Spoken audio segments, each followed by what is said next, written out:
Welcome to Henry Borscht Memorial Gymnasium here on the campus of Newton High School as Muggs Media presents the wrestling match of the week. And this is going to be a barn burner, folks, as the Newton Braves out of the Freedom Division come in with a record of 11-5, host the Kittatinny Cougars, who come in with a record of 10-6. Good evening, everyone. I'm Dan Cleary. Thanks for joining us. Before we get into this match, I want to thank all of our Game of the Week sponsors, and we appreciate all their sponsorship. It's the Orthopedic Institute in New Jersey, offices throughout Northwest New Jersey. Check out their Live Well tips on the sports beat. Tim's Auto and Truck Repair, Loomis Avenue in Sussex. Watch Tim's Auto tips on the games of the week. Newton Medical Center, part of the Atlantic Health System, serving the community. Go to atlantichealth.org. Sussex County Community College, start here, go anywhere. It's sussex.edu. Also want to thank Tony's Pizza and Pasta, Route 94 in Hardiston. Delicious meals, hot and cold subs, and of course, terrific pizza. They're open 7 days a week. They deliver. Tony's Pizza and Pasta, Route 94, Hardiston, 973-209-7775. Garden of Life Yoga Massage Center, located right off Route 23 in Wantage in the Boulder Hills Mall, celebrating 14 years. Also want to thank the Newton Pride Foundation for the benefit of students of the Newton School District. For more information, go to newtonnjpride.org. They're proud sponsors of all Newton games here on muggsmedia.com. And a huge shout out to our big wrestling sponsors.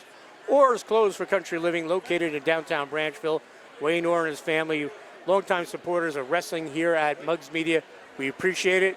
This is the time to go get that winter gear. Go see our friends at Orr's Clothes for Country Living. And right down the street, 75 Mill Street, it's our buddy Jesse Rowe at the Home Furniture Warehouse, located on Mill Street, as we said. They have a great sale going on. We want to thank Jesse Rowe. So, this match has had a lot of hype. When we saw it on the schedule, we said this is going to be one of the premier ones of the season. Two teams so connected. As everyone knows, Kittatinny, back in the day, those students there went to Newton before Kittatinny opened up in 75. We know John Gill, the Hall of Famer, coached Eric Billette, the student teacher. A great rivalry, but Newton hasn't won since 2010. I think tonight's their best chance to do that, and we're going to bring in former Kittatinny coach and wrestler and the new softball coach at Morris Catholic, Nick DeGennaro. Nick, you've been through these, and it's not quite Kittatinny high point, but Eric Billette is making it close to that, and with all the ties, it's going to be a fun night. Absolutely. It should be a great match. These kids live close enough to each other. They know each other. They probably see each other in the wrestling clubs. So there's that natural rivalry between the two towns. And this is going to be a great match. The one thing that's kind of probably going to hurt Kittatinny right now is they're not out 100%. Tibby Malfetto, their normal 126-pounder who's been out, is still out, and that's been a big swing for them in some of their matches so far. It certainly was in the Jefferson match. So it'll be interesting to see how Newton capitalizes on that. Now, last time Newton won was a section final match. I remember it well. It was 2010. It was a Saturday morning because we had a winter storm the night before. And Teddy Sibley's had a big pin in that match. And the other thing I remember, Stephen Churchill got slammed by Clark Moynihan, refused to take the DQ, lost the match, but that would have sealed the deal for Newton if he would have taken that 6 points. And I said, that kid's got a lot of guts. He was just a sophomore. His brother Kevin was a senior. And then the next day, Newton had to get on the bus to go down to Toms River. So it's been 7 years. There's been great matches along the way. And between these two teams, they might see each other in a couple of weeks in states, right, Nick? They might. The way it's shaking out right now, High Point's going to be the #1 seed.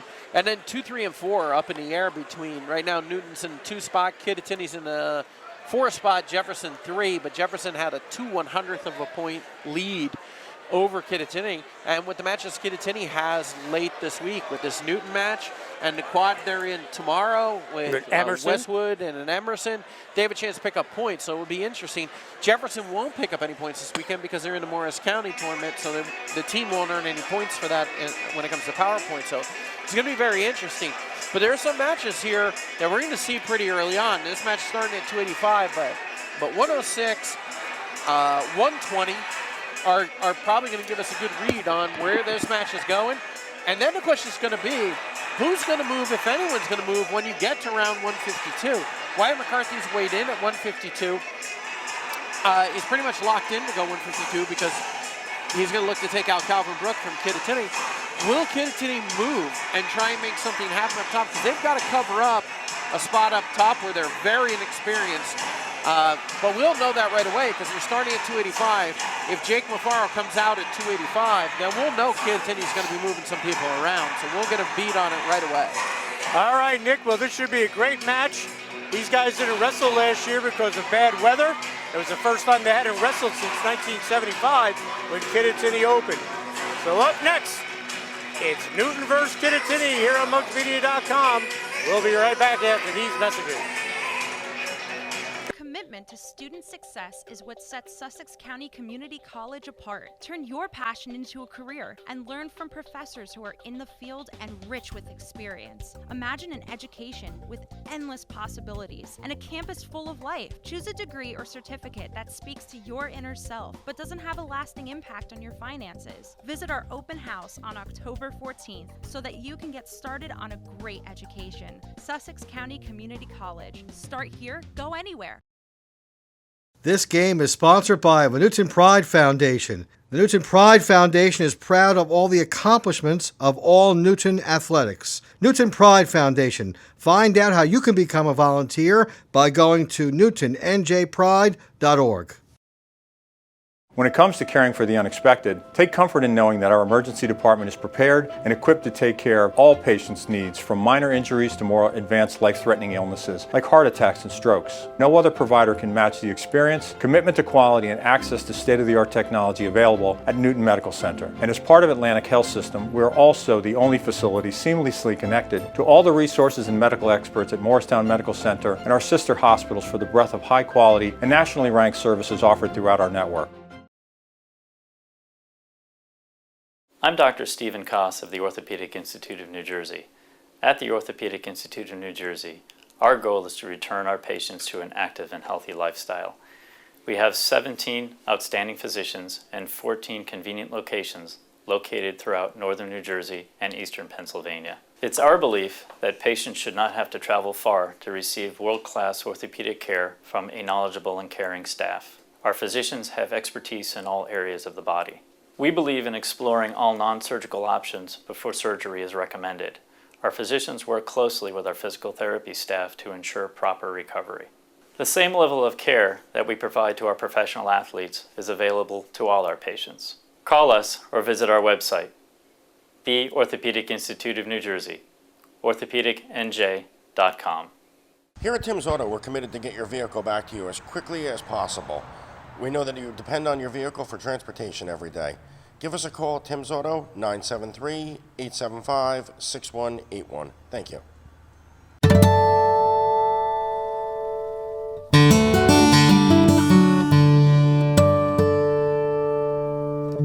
We really encourage our beginners to come to Garden of Life because we don't want anyone to be afraid, and we take, in our fundamental classes, we break down the poses to the basics.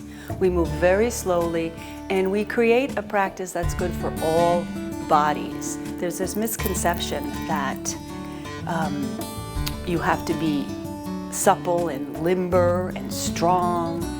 No, you just have to have a really positive attitude, because there are yoga poses for everybody. There's yoga for healing. We also do therapeutic massages and yoga privates. So for those that are really needing to break down the poses, we do privates, very simple. We have fundamental classes where we just take each pose step by step by step. So everybody gets into the practice at their own level safely, with a big smile on their face when they leave here.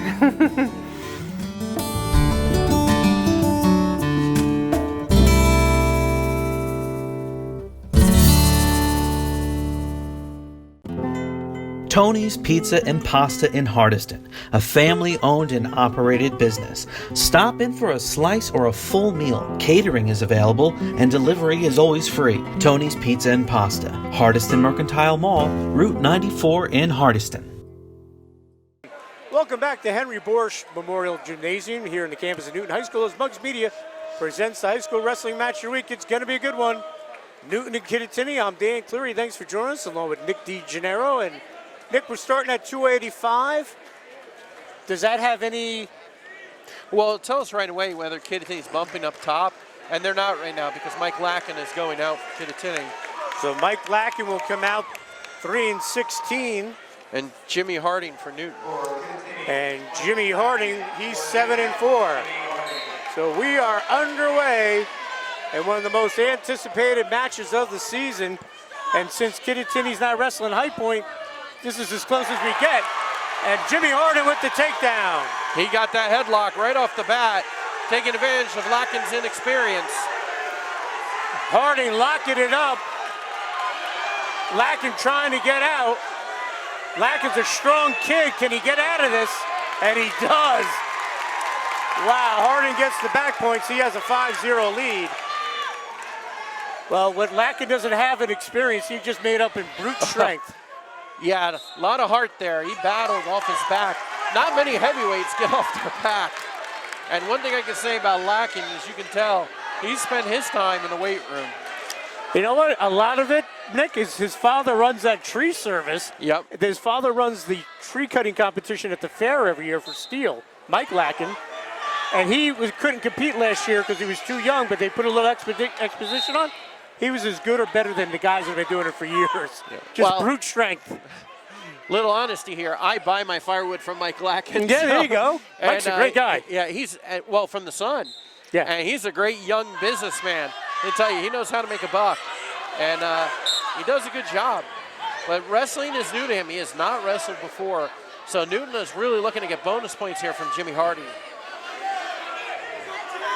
Harding with only 11 matches. He was hurt during football, and now he's back healthy. And that really helps the Braves up top. A minute to go, first period. A exciting first 10 seconds when Harding had Lacken on his back. And you never know, first match, if he does not get pinned here, that's huge, because he was on his back. They'll give him the point. Well, I think in a way that helps Lacken out, because the one place you don't want an inexperienced wrestler is down on bottom. But Eric Lett does not want to pick up a stalling there. And right. You saw it twice with Lacken getting to his feet, and Harding put him to his back last time. So and he gets another quick takedown. And he'll go up 7-1 with 40 seconds to go. And an action-packed first period here at 285. Again, want to thank Orr's Clothes for Country Living, and he'll give up the point. Located in downtown Branchville, Wayne Orr and his family, great people. Go get your winter clothes now, Orr's Clothes for Country Living. And our friend Jesse Rowe, right down the street, 75 Mill Street, Home Furniture Warehouse. They got a sale going on. Jesse will take care of you, folks. Mention Muggs Media at both places. Well, for Lacken, he weighs in weighed in at 204.7. Harding weighed in at 229, which actually for Lacken is a bit of a break for what he's been facing. Those kids weighing 250 and up. He's got to watch pushing in because Harding's setting him up for a throw. And the first period is going to come to an end, and Jimmy Harding will have a 7-2 lead over Mike Lacken. Packed house here at Boris Gymnasium, no surprise there. Newton honoring Dr. Gray, who's here. We'll give it an escape. He was a state champ for the Braves in the mid-40s. He was a vet in town for many, many years, and he's here tonight.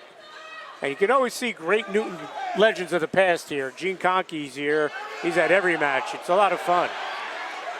Well, there are very few programs in the state that can rival the history of the Newton program. Actually, there's none that can rival the true length of history of the Newton wrestling program. Phillipsburg would be second. We can't count Warren Hills because they were technically two different schools. So even though some people want to count Washington High School and Warren Hills together, I'm sorry, it's two different schools. And who would that be, Nick? Who would count both schools? Gentleman sitting to my left. The only guy in the gym with a Miami Dolphins hat and a Kansas City Royals jacket on. And if you know anything about wrestling, folks, you know we're talking about the great Mike Wildman. And Mike, there's no one who knows more about wrestling than Mike, and he has that terrific blog. Open Mike, check it out, please. It's a great source. Official 101 Sussex County wrestling historian. Nobody knows more about the history of the wrestling programs in his 3 counties than he does.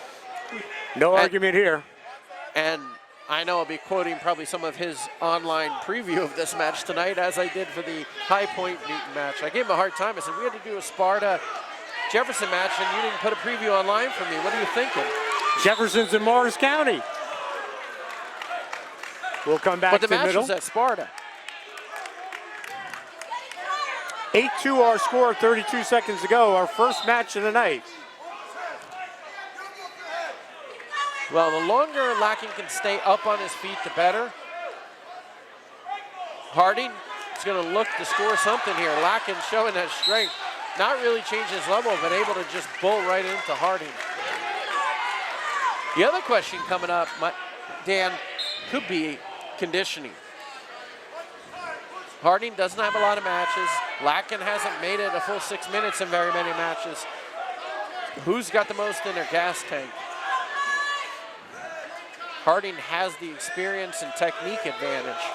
And he got that headlock again, and that's going to be it. And the buzzer sounds. Oh, saved by the bell, literally. Absolutely, takedown and the back points.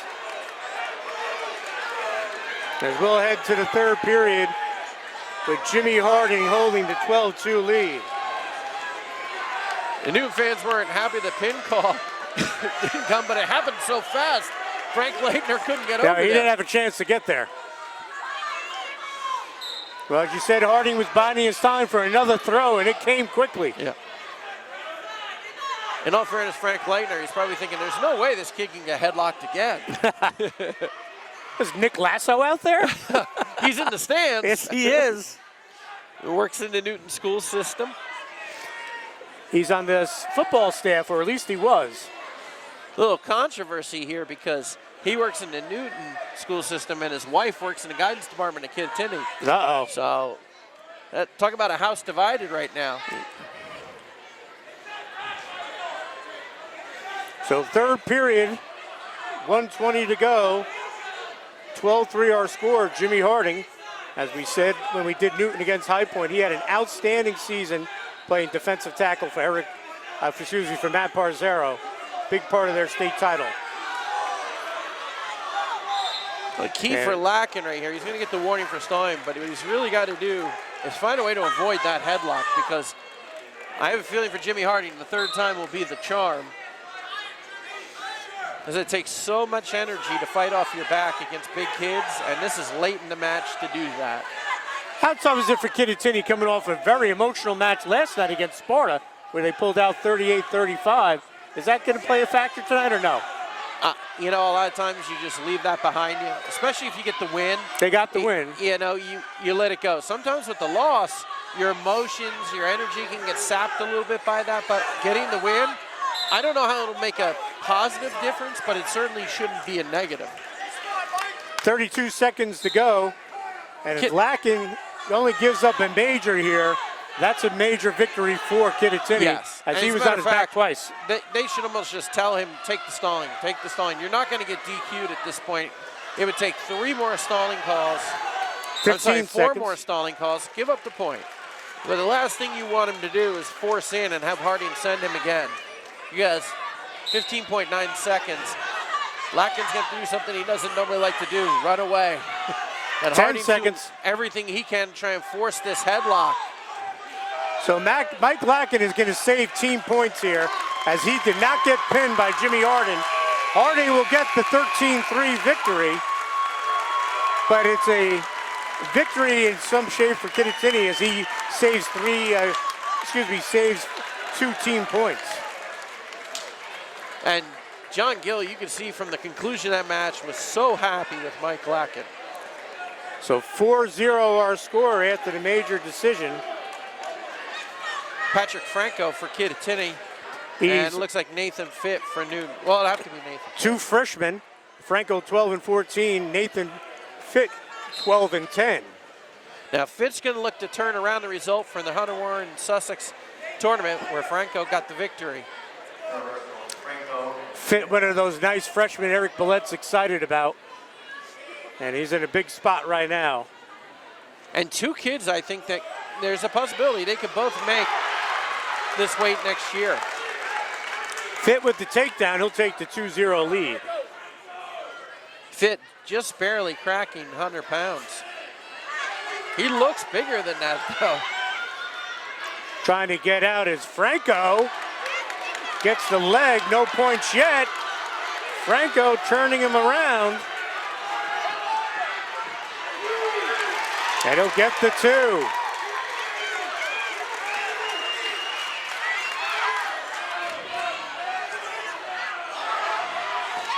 Franco takes Fit Injury to the mat. time here. You can see Fit. That's not good. Fit's head bounced off the mat. You can just hope he's okay. Eric Billette and Teddy Sibley's come out. Out comes the trainer.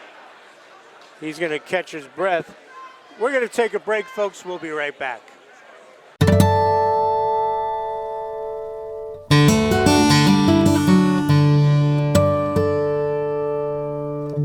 We really encourage our beginners to come to Garden of Life because we don't want anyone to be afraid, and we take, in our fundamental classes, we break down the poses to the basics.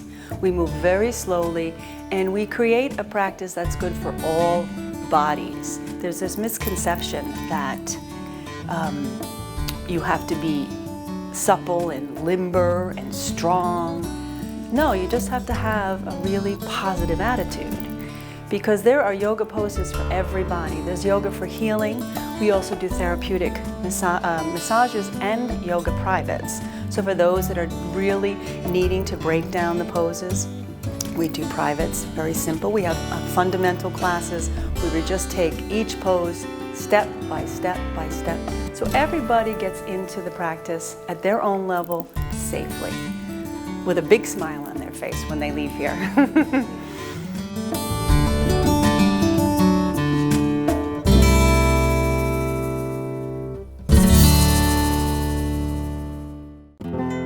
Tony's Pizza and Pasta in Hardiston, a family-owned and operated business. Stop in for a slice or a full meal. Catering is available and delivery is always free. Tony's Pizza and Pasta, Hardiston Mercantile Mall, Route 94 in Hardiston. And we're back, and Fit seems to be okay. 1 minute to go here in the first period, 106 pounds, tied at 2. Fit doing a nice job getting to his feet, and Franco with a good return. Franco looks like he's a pretty strong 106-pounder. And this is where you said they missed Tippy Malfetto, the Cougars, down low. Well, 126. It'll be a little bit before they get to that spot, but Franco not able to hold Fit down. Nice job by Fit getting out. 3-2 lead for Fit, 24 seconds to go. And Fit, did he get any flags? You can No. see Frank Leitner shaking his head no, but a nice dump by Fit. And see, that's one that I can forgive he didn't get the 2 because he was close to getting the 2. It's the kids that go right to the legs and give up any opportunity to get the 2 that burns my coaching wick a little bit. And nice at the job. buzzer. Franco with a big point at the end of the period. That'll make John Gill a little happier. 5-3 our scores. We head to the the third period. Give up the point.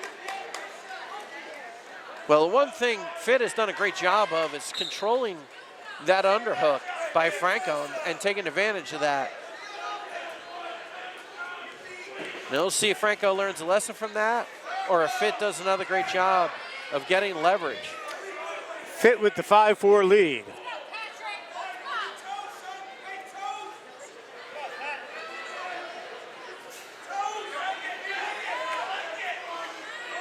Both of them locked up here. Franco tries to take a shot, Fit fights him off. We tried to drag with the Russian, but it was really kind of pulled him by, didn't set up his shot so well. Fit did a nice job of fighting that off.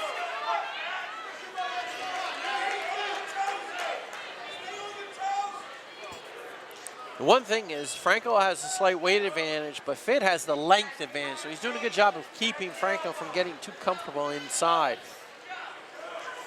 With and the another shot. dump by Fitt. He'll push his lead to 7-4. 53 seconds to go. And this really is a match Newton absolutely has to have, barring any major upset somewhere else in the lineup. Gives up the point. Newton looking for more points here, and they do get it. Fitt is just controlling this match on the feet. 9-5 to score, 31 seconds to go. I wouldn't be surprised if he would just stand Franco up again.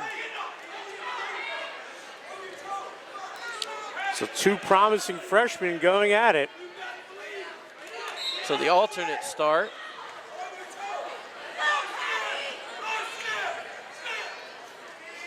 The 9-6 our score, 24 seconds to go. Fit in deep, nothing doing yet. But he's cutting the corner really well. And there it is.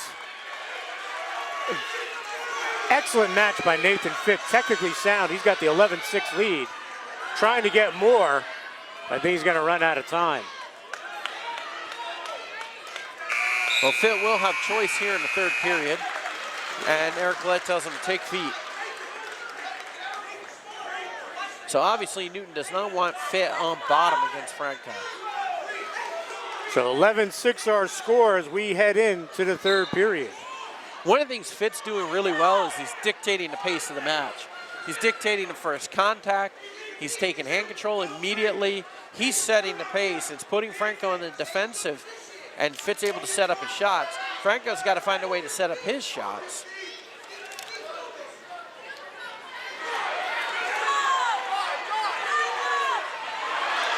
And Franco buried his head on his own shot, put himself in this position. Fitt with a nice counter.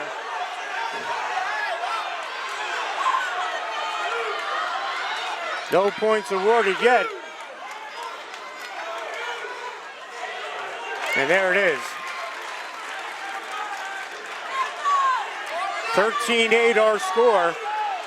Good job by Franco. But Franco gave up 2 to score 2. He gave up that initial takedown, and he needs to gain some ground.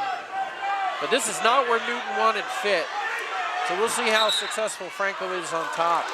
Potentially dangerous. 1 minute to go. Third period and 13-8 lead for Nathan Fitt over Patrick Franco. Battle of two promising freshmen. No stall warning, so Fitt, if he gets himself in a little bit of trouble, really can just kind of hug the mat or hold on to some hands. He's got some leeway here. Of course, he'd like to get a 1 and a 2 and be able to turn this into a major decision. 35 seconds to go. It's tough to do anything, though. You know, when you're on top, and I loved being on top, but it's tough when the bottom man doesn't have to do anything. He's got such a big advantage. And Fitt's doing a great job trying to stay out of this Merkle. 16 seconds.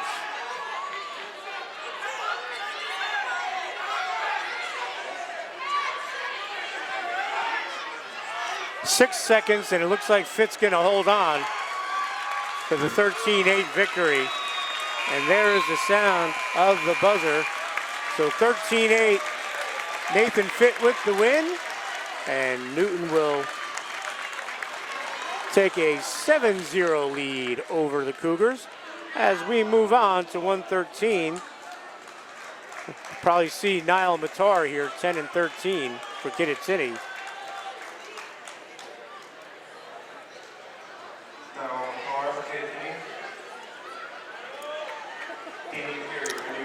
And Danny Cleary, no relation. 10 and 10, promising freshman. Going against Niall Matar, the junior. And this really now becomes an extremely important match for Kittatinny. And Matar with the takedown. He'll take the early lead. Matar, he had to cut quite a bit of weight when he came off a soccer season to get down to 113 pounds. And I think he might finally kind of be settling in physically and mentally into the spot. That's a tough job for some kids. And we'll see how it pans out for him. He's surprisingly strong for his size. So 2-1 our score. Newton with an early 7-0 lead, winning the first bouts, 285 and 106. And we'll get the 2, because he'll take a 4-1 lead.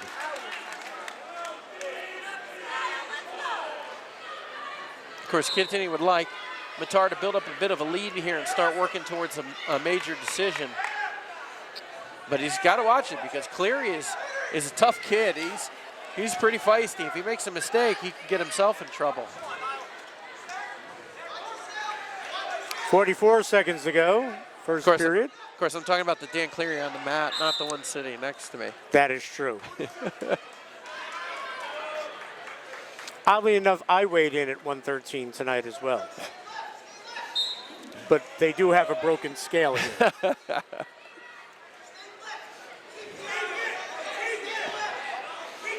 So Matar in control of this first period thus far with the 4-2 lead.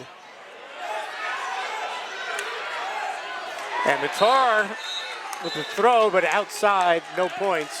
Cleary went for the duck under, and Matar went for the backlash. And they both went out of bounds. Now Matar lit Cleary up, so I'm sure Coach John Gill wants him to be offensive like he was there. Nothing doing there. Good call by Frank Leitner.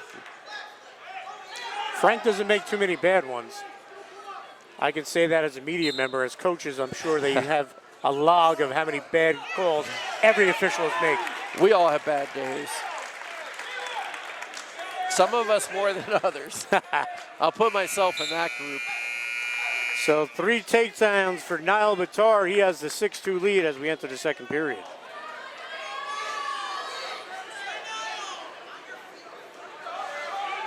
Again, a lot of freshmen in this lineup for Coach Eric Paulette. 3 of them in a row. That just bodes well for the future, although they want the future to be now. Caution. We do live in a time of instant gratification. We certainly do. Again, we say it all the time, that Newton staff, Eric Paulette, Teddy Sibley's, Andy Iliff, and Tave Young. You don't get much better than that.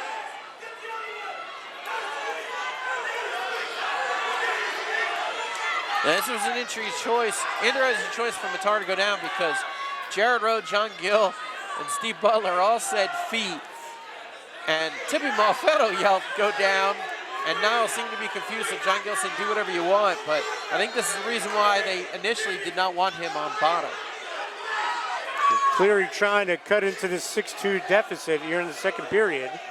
And he's got that power half extremely deep right now. And even if Matar doesn't go to his back, he's going to definitely lose some energy here. That's hard to fight that off. Yes, it is, but Matar does, and he's locking it up again. 1 minute to go.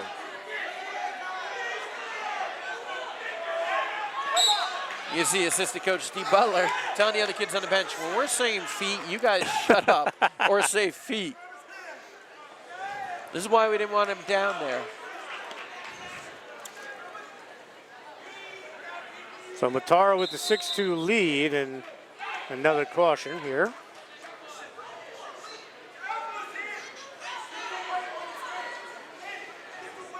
Teddy Sibley's yelling out some encouragement to Mr. Cleary. Well, he was saying get his weight on his hands. If you put his weight on his hands, then you can get your legs in because he can't have hands to defend the legs.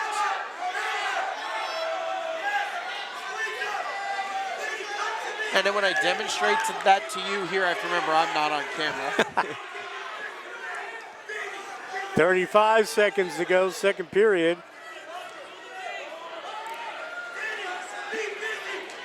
Cleary's asking for a stall. He just kind of put up his hands. Well, you've got legs in and you're on top. The burden's on you. It's not on the bottom man. The burden's on the bottom man when you get out to the side. Right. I was going to say the casual fan probably doesn't know that, but anyone watching this in his ear is not a casual fan. Yeah. We got a room full of wrestling aficionados. That's why it makes it so great up here in Sussex County. 10 seconds to go, second period. Well, Matar will get at least one. And he has the 7-2 lead as we head to the third period. Of course, he had to work 1 minute and 54 seconds for that 1 point. That takes a lot out of you. That's a great job by Cleary. And Cleary going on top. Nice move. I like this move. All right, 7-2 our second score. caution for Cleary, so the next one will be a point. If there is a next one. They actually gave him a point because there was 2 cautions. Yeah, but you get it on the third caution, not on the second. Unless there was one we missed. So Leitner gave him the point. And it's 9-2 Matar.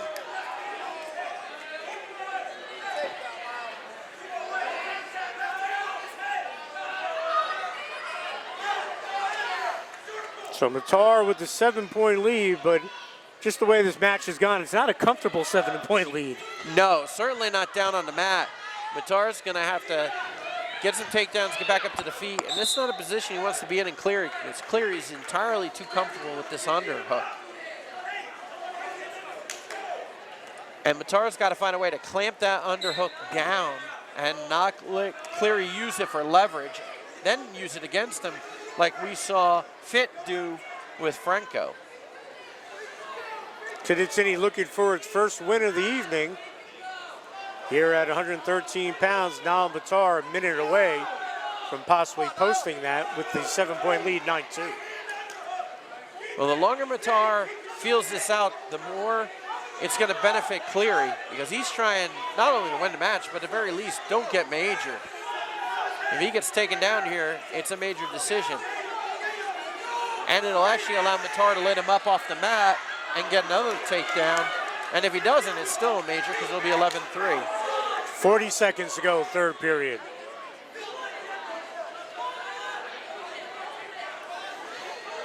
Matar tries to take the shot, Cleary fights it off.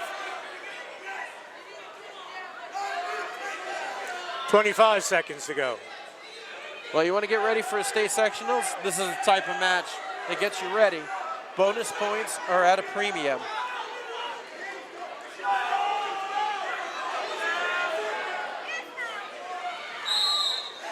And we'll come back to the middle of the mat for the final 9 seconds of this one. Niall Matar with the 9-2 lead. As Nick pointed out, one more and it'll be a major. Let's see if he can get it.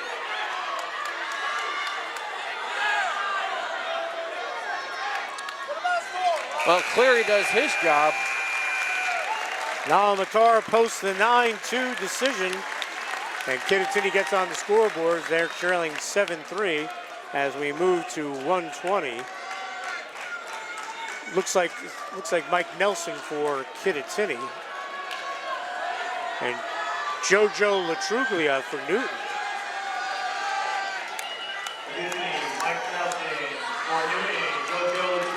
Nelson, the junior, 12-12. Freshman JoJo Latruglia, 13-11. And again, 3 straight freshmen Coach Eric Billet's throwing out there.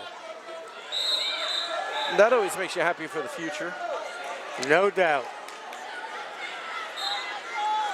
I think Eric told me he had 38 in the room to start the season, which is awesome. Anytime you get close to that 40 number at some of these smaller group twos, that's tremendous. I know John told me, Gil, they were at 33. Solid, but not typical Kittatinny numbers, he told me. Well, their numbers have been down for a while. I remember when I was coaching, we were fortunate to have 40-plus kids in the room. And you know, when you have a school that's dealing with declining enrollment, you're going to lose numbers in your sports. And such a grueling and demanding sport. Yes. Unfortunately, it takes a special kid to go out and wrestle.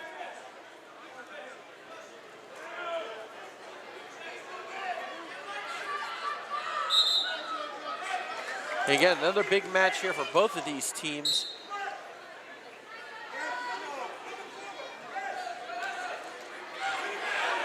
Latruglio. I think it might have been a little quick for the 2 because he doesn't have the leg underneath. But he does have control here. And we'll come back to the middle of the mat, the freshman. One of the things you see so far that Newton is doing a great job is they are dictating the pace of these matches. Kittatinny is not dictating the pace. They're not setting the standard, especially on the feet. And when you're in reactionary mode, it makes it very tough for you to score points. 35 seconds to go, first period. Latruglio with the 2-0 lead over Mike Nelson.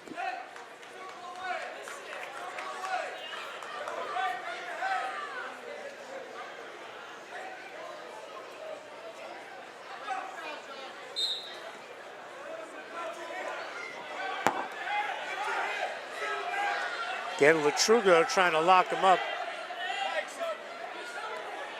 Well, he's working that Merkel pretty well. He's controlling and slowing Nelson down and being able to throw legs in. Did a nice job by Latruglio.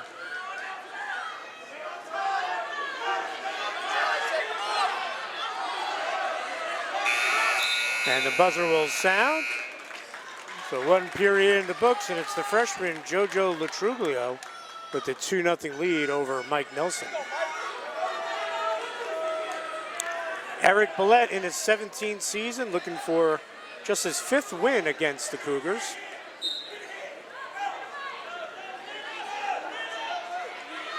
He would have had 5 if it wasn't for Hobie Wanamaker. And another sectional title.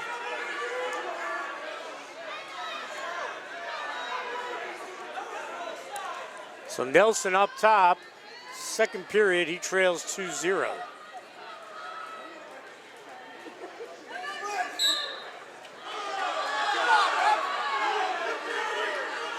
I love Latruglio's hustle, right back to the middle. Facing the wrong direction now. He's a freshman. Yeah,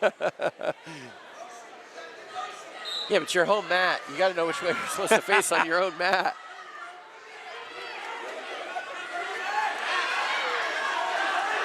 And Latruglio giving Nelson a lesson right here of how you actually he's got deal Nelson with in trouble. The Merkel. Picks up the 2 backs. He goes up 6-0. And that's how you get out of the Merkel. You can't go half speed. You got to go full speed. You got to catch the top guy while he's unbalanced. When you go slow and you crawl on your knees, you're going nowhere. 55 seconds to go, second period, 6-0. Latruglio with the lead over Nelson. Our 4th match of 14 tonight. And again, with High Point and Kittatinny not wrestling in the regular season, I think this is the premier match people have been looking forward to. Absolutely. And right now, Latruglio is doing a tremendous job of just offense from every position. Well, they're going to check on Nelson. We're going to take a break. We'll be right back. When it comes to caring for the unexpected, take comfort in knowing that our emergency department is prepared and equipped to take care of all patients' needs, from minor injuries to more advanced life-threatening illnesses like heart attacks and strokes. No other provider can match the experience, commitment to quality, and access to state-of-the-art technology available at Newton Medical Center. And as part of Atlantic Health System, we're also the only facility seamlessly connected to all the resources and medical experts at Morristown Medical Center and our sister hospitals for the breadth of high-quality and nationally ranked services offered throughout our network. I'm Dr. Stephen Koss of the Orthopedic Institute of New Jersey. At the Orthopedic Institute of New Jersey, our goal is to return our patients to an active and healthy lifestyle. We have 17 outstanding physicians and 14 convenient locations located throughout northern New Jersey and eastern Pennsylvania. It's our belief that patients should not have to travel far to receive world-class orthopedic care from a knowledgeable and caring staff. Our physicians have expertise in all areas of the body. We believe in exploring all non-surgical options before surgery is recommended. Our physicians work closely with our physical therapy staff to ensure proper recovery. The same level of care that we provide to our professional athletes is available to all our patients. Call us or visit our website, the Orthopedic Institute of New Jersey, orthopedicnj.com. Here at Tim's Auto, we're committed to get your vehicle back to you as quickly as possible. We know that you depend on your vehicle for transportation every day. Give us a call at Tim's Auto, 973-875-6181. Thank you. And we're back here at Newton High School. 6-0 score for JoJo Latrulia. Nelson from Kittatinny had a blood issue. They got it cleared up. And I said off camera to Nick DeGenera, Eric Billette did a John Gill. He ran out there and cleaned up the blood. He wants to get this match going. Latrulio has a lot of energy. He's been dictating pace the entire match. He doesn't want any time for his kid to settle down. He's going to get back points out of this. Except Nelson does a nice job rolling it through. Yes, he did. But you see the difference in the Merkel between the two of them. One, Latrulio is way more forceful with it. And two, Nelson is not as quick to counter. He's not getting up. And I think that's just the advantage of Latrulio being so much stronger. Just a freshman. He has a 6-0 lead over Nelson as we head to the third period. I have a feeling just by looking at him, this might be the only year he ever wrestles in a weight class that has 120 in the beginning of it. I would say that as well. He's a kid I'd expect to come back next year and be a 145-pounder. And Fit is long and lean, and I could see Fit jumping some weight classes next year too. Except that he only weighed in at 100 pounds today, so he could grow and still come back at 106. This is true.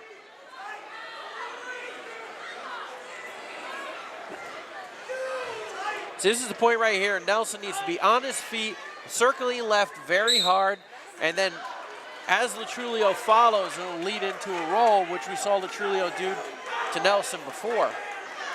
And Latrulio got that warning for stalling. Nelson will pick up the point. 6-1, he trails, a minute 20 to go, third period.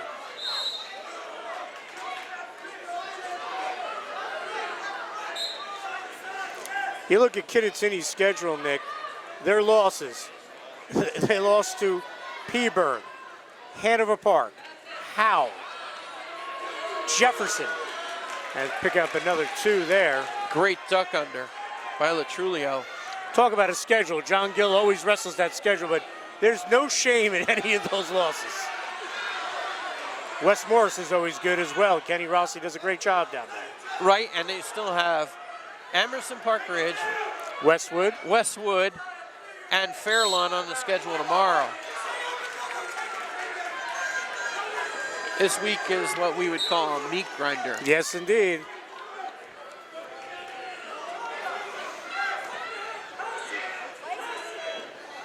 And it looks like Newton will come in second in the Freedom Division to High Point, and Kittatinny will win the Colonial, but they only wrestled 3 matches, your champ. This is an important takedown here because when Latrulio gets this takedown, he's got the major decision because I don't know that Nelson will get out again. Latrulio has been so tough on top. Nelson trying on the edge for the of the mat, headlock. He's trying to keep his feet in bounds. Now here's the problem. He can't get 2 if he doesn't get back criteria. You can't get the takedown on the headlock with the wrestler still on his belly. So 11 seconds to go here in the third period. And we're going to have another blood issue. And John Gill's talking about splitting his feet, and he probably should be talking about stay the heck away. We're going to stay here. We're going to thank our sponsors. Orthopedic Institute of New Jersey, Tim's Auto and Truck Repair, Loomis Avenue in Sussex, Newton Medical Center, part of the Atlantic Health System, Sussex County Community College, start here, go anywhere, go to sussex.edu. Tony's Pizza and Pasta Restaurant, Route 94 in Hardiston. They deliver, open 7 days a week. Give them a call, 973-209-7775. Garden of Life Yoga Massage, and our 2 big wrestling sponsors, Home Furniture Warehouse, 75 Mill Street, our friend Jesse Rowe, and Orr's Clothes for Country Living, located in downtown Branchville. 5 seconds to go in this one. Well, and that's what Nelson needs to do. He needs to stall. He can give up a point. What he can't give up is 2. And the buzzer will sound. And JoJo Latruglia will post the 8-2 win over Mike Nelson as Newton will go up 10-3 after 4 bouts as we head to 126.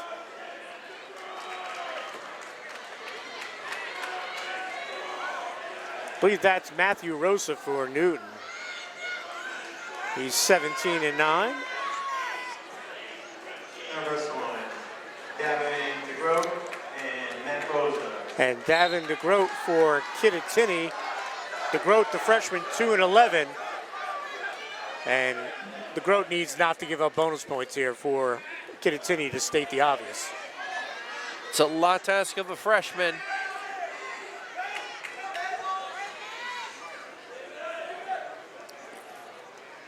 DeGroat in the lineup because of the injury to Tippy Malfetto. And Kittatinny does not have the depth that they've had in the past, particularly in these weight classes. Well, if I remember the box score right, they beat Sparta last night because they had 5 pins, I believe. So their guys have to pin against the top teams to get, be competitive. Absolutely. And as you said, that's a lot to ask for, not just a freshman, everybody. It's putting a lot of pressure on your better kids. Absolutely. Because they know they can't just win, they've got to win. And you're, sometimes 4 and 5 points won't be enough. But like right here, Newton has to fully expect bonus points from Matt Rosa. Rosa with the takedown. I mean, we can sit here calling the match and say, oh, well, that's 6 points here, 6 points. You're dealing with kids, and you know that better than anyone as a coach. Oh, yeah. I learned how to look at matches from Lynn Cron, who was the best ever at it. And his theory was, I do worst case scenario for us and best case scenario for them and see if I like it. Right. And if I don't, I try another lineup. And I remember, sitting there with a notebook going through, okay, we got this kid here, they got the kid there, that's 3 for us, that's 6 for them. And nice setup by Rosa. Picks up the back points.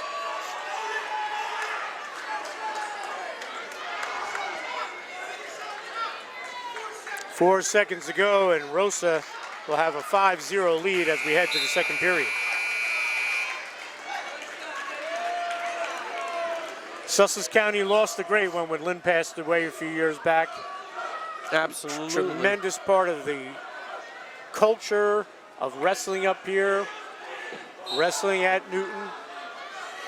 I was privileged to sit on some wrestling conversations between Lynn Cron and Lenny Swanson. Wow. And I mean, the amount of wrestling knowledge that was being exchanged was just unbelievable. And I wasn't contributing to it. I was just absorbing it all.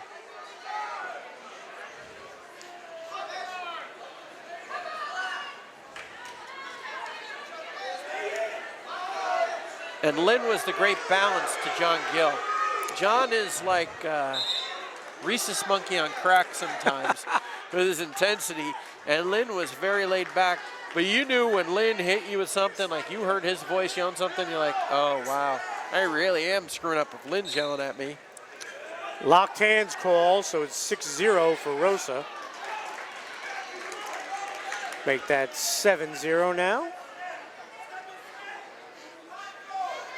And I was told Lynn had a huge notebook with all paper clippings of all the matchups. He didn't need no stinking computer. And then when you could get everything on the internet, he would have his sister get it for him. Or for years, when he was an assistant coach at Kittatinny, Mark Filippini would get it for Lynn. But they would go through the papers. Mark would come in the morning at school and he'd have the Burger Record and the paper from Passaic County, Star Ledger, New Jersey Herald, Express Times. He'd have a whole stack of papers going through, cutting out box scores. Rosa will pick up another 2. He'll have the 9-0 lead, but he's looking for more than a major decision here. Again, both these teams trying to prep for states. And unless you've coached through sectionals, you just don't understand how important bonus points are. Nice job by Nelson.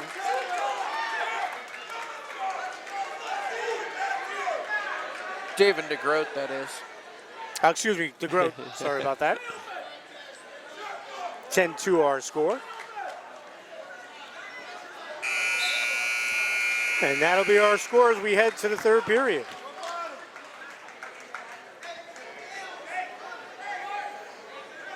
And DeGroat picks feet. Again, just the freshman, Rosa, the junior from Newton.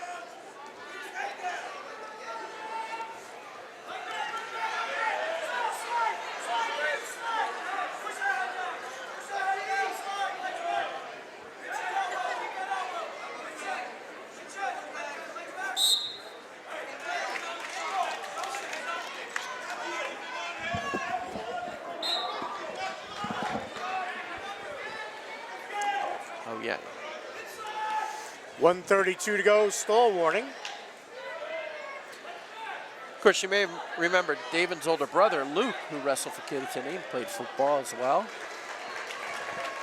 Wrestled in the group championships for Kittatinny against Paulsboro. Well, right now, a major decision for Mr. Rosa with the 10-point advantage, 12-2, as we approach a minute to go in the third period. And again, he's looking for 6, not 4. Right. John Gill would be very happy if David DeGroat only gives up 4 points here.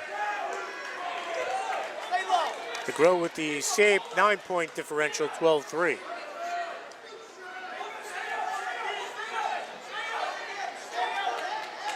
He is one of those freshmen. I know John Gill is excited about his future in the wrestling program. I know Joe Catelli is excited about David DeGroat's future in the football program as well. But right now, Matt Rosa's just got a little too much for him. Rosa with the 14-3 advantage, 25 seconds to go. Should they cut him, or what do you think? I would think so. It's just too easy to stall on bottom, but a freshman make a mistake like he did right there and let that leg in. 10 seconds.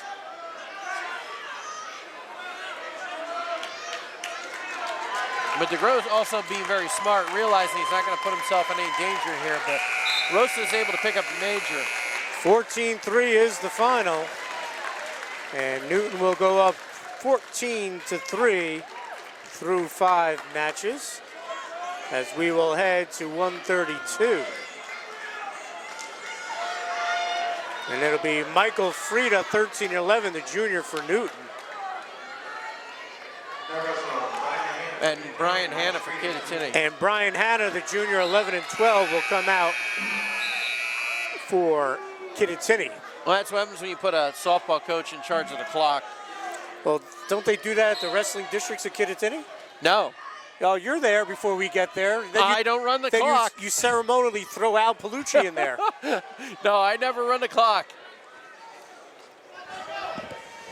So we're underway here at 132 pounds. Hanna and Frieda. And if you go by the records, this might be a toss-up here, Nick. Well, one of the things that's hurt Brian Hanna a little bit is that with Tippy Malfetto being out, teams are bumping their better 126-pounders against him.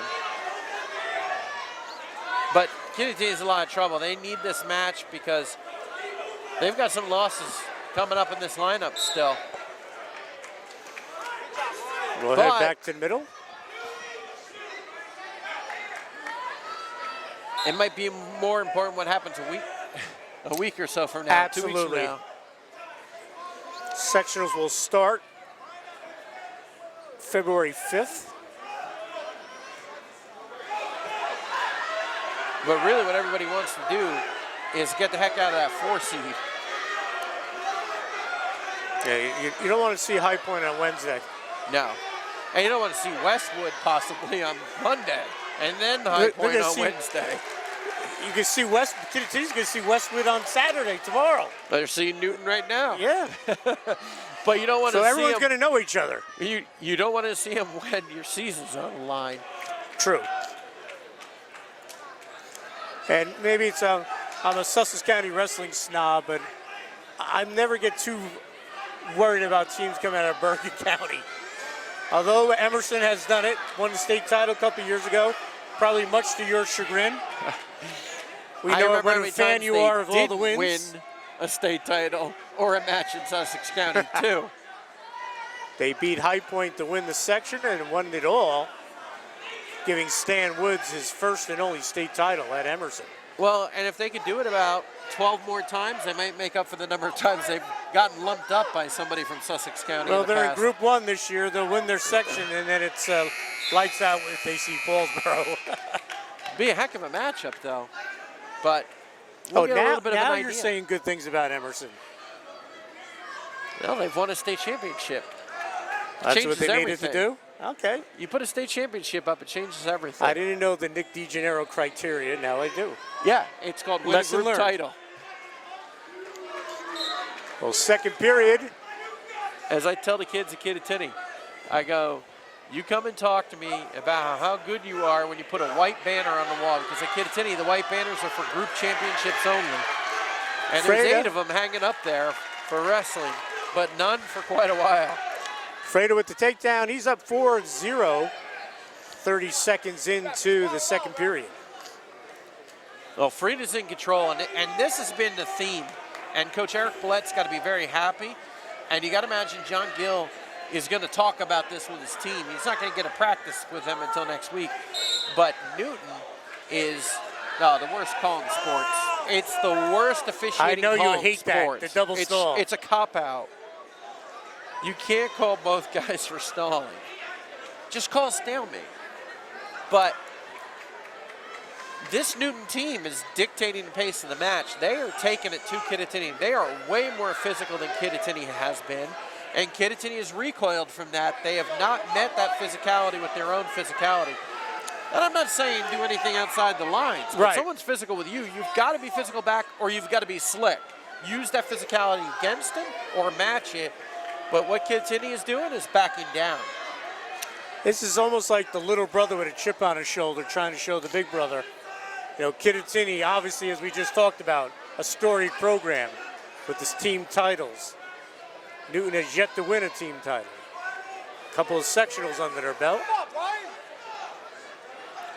Well, right now, Newton is building something here, moving forward into states, because this is the way they're going to have to wrestle in states. And if they wrestle with this degree of physicality and force, they're going to be a lot of trouble for whoever they run into, and it'll be very interesting because I don't know that unless Kittatinny changes their mindset between now and then that they're going to match this. And having seen Jefferson, who's a very good team, I don't know if they would match this level of physicality either. Newton Jefferson did not wrestle this year. You know who can match this level of physicality and exceed it? High Point. Yep. You're not going to go into a High Point match and win because you're more physical or tougher than them. That's not how you beat High Point. That's never been the way you beat High Point. Well, Freda will take the 4-0 lead into the third period. And we talked about Kittatinny's schedule. Eric Ballett went out and got a great schedule. You look at their losses: High Point, Peaburg, Kingsway from South Jersey, and South Plainfield. You know, no shame there. Kingsway, who I know when I was fortunate enough to be coaching at Kittatinny and we were winning the state titles, that was a heck of a team to run into. They're not where they were in the 90s and the 2000s. But they are still super, you know, there are some kids that are going to come out and they're going to be very physical. They're stalling on Hannah, so that's a point for Freda.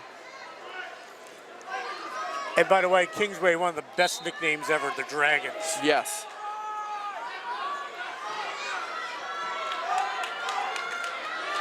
Probably one of the greatest wrestling matches I've ever was fortunate enough to coach in was against Kingsway in the group semifinals at Pequannock High School. I was down there covering that for the Herald. I believe it might have been 1998. Sounds about right. Won our second group title, and we barely got out of that match. That was just a Was that the match Joe Cron had the big win in? He did, but one of the things people overlook was the courage and the guts that Matt Canallen showed in that match. He got hurt. He was winning. he hung on to just give up a major decision. He was, if we had trainers back then, I don't think he would have been wrestling the rest of that match. But he saved 2 team points, and we won that match by 1. Matt Stad, the very successful coach of Pope John, Dennis Canallen. 7-1 our score after Frida picked up that reversal. 55 seconds to go here in the third period. And that was in a day when I tell you, a kid like Matt Canallen had to earn his way into the lineup. His freshman year, he was very talented, couldn't get into that Kittatinny lineup, got in a bit as a sophomore and as a junior. He grew up a lot on and off the mat and really was proud of what he accomplished, just the way he grew up, and that was what turned those teams into championship teams. 39 seconds to go. Right Frida here, with the 7-1 Frida lead. really looking to put a big advantage up for Newton. If he get another takedown and get a major out of this match, whoa. We'll have a point there. He does get the point on the stall. Next one would be 2 points. And when you're losing here, I know you're trying not to give it the major, but you got to try and get a takedown here for Hannah. He's got to try and get some momentum going for his team. 'Cause right now, everything is going Newton's way. 8-1 our score, 19 seconds to go. Frida's in deep here. Hannah's got to keep that foot pinned to the butt. Frida doing a great job trying to come up. He's got 6 seconds to do something. I don't know if he's going to be able to get in enough time, and the third period is going to come to an end, and it's going to be a victory for Michael Frida. He will win 8-1. Newton extends their lead to 17-13 as we head to our 7th match of the night. 138 pounds.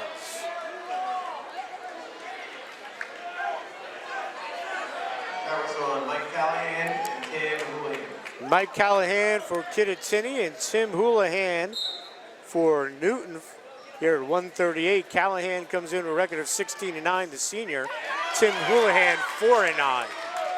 Quick takedown for Callahan. And another 2.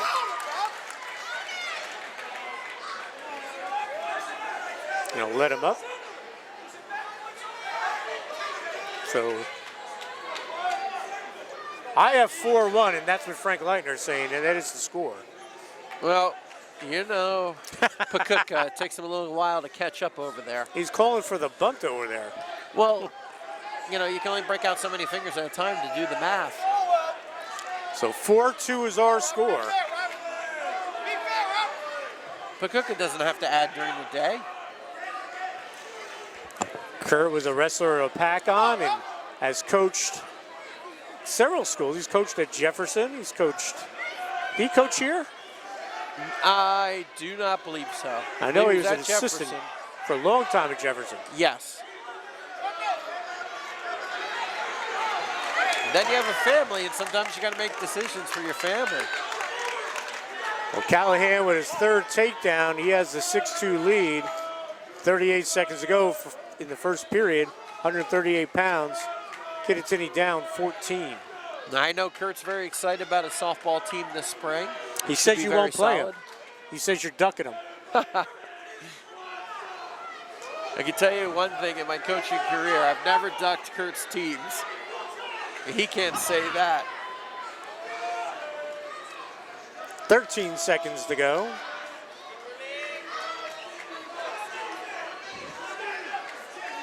And a good first period for Mike Callahan.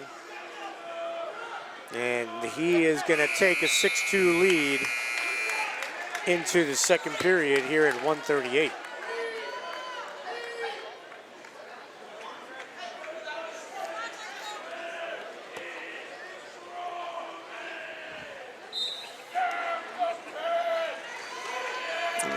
We can hear Kittatinny's #1 fan, Brandon Bort. Always gives us a big hello before the match. 8-2, Callahan.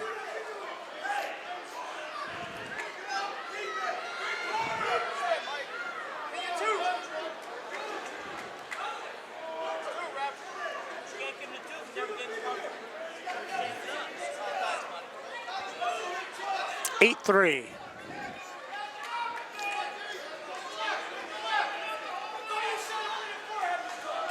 $1:20 to go. Callahan with the lead. Kittatinny in desperate need for a bonus point win. Kittatinny fans are dying for a stall call here. Everybody is when your guy's winning.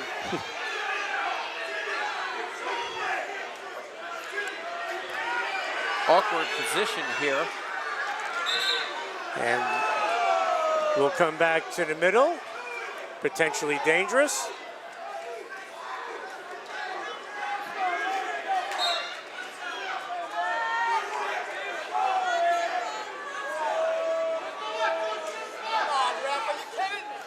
Eight 3-yard score, 40 seconds ago, second period. Callahan takes a shot, there's a stall warning.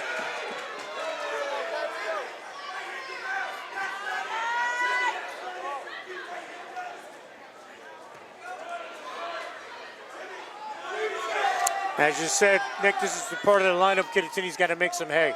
Absolutely, this weight class at 145s. Because they're going to be up against it at 152s. Even though they're going to be putting one of their better kids on the mat. Houlihan picks up the 2. 8-5 our score.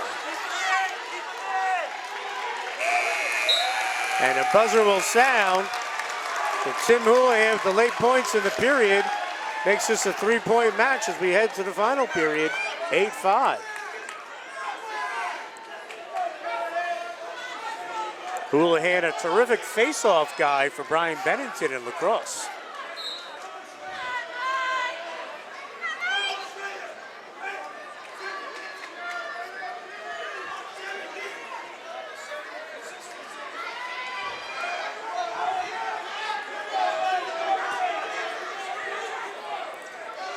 Callahan on top. We'll have a whistle, potentially dangerous.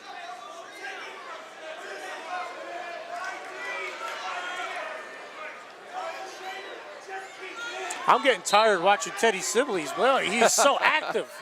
You love it.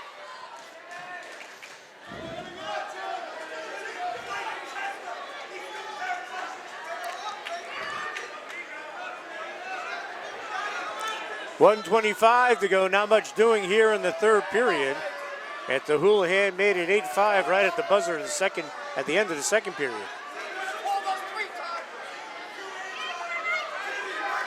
Callahan's got to get out to the side here. Both sets of fans are yelling for stalling, but in reality, as Callahan's not getting to the side, which takes the pressure off of Houlihan to do much on bottom. And there's a stall warning. That's a good call. You top man, the responsibility is on you to make something happen. Didn't get to the side. Minute to go, third period. Only a 3-point match. And a 3-point match isn't going to help Kittatinny a ton.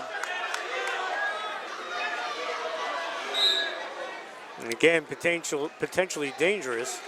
So Houlihan doing a good job keeping this within a decision with 47 seconds to go. Callahan, the senior, trying to pick up some more bonus points. And Houlihan's still in striking distance. You know, he's one move away from taking the lead.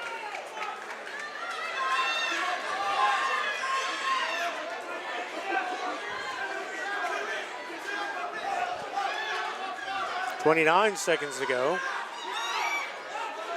This would be a great match for St. Patrick's Day. Houlihan and Callahan. Two Irish lads going at it with 16 seconds to go. And unless Houlihan can do something, Callahan's going to come out with the 8-5 win.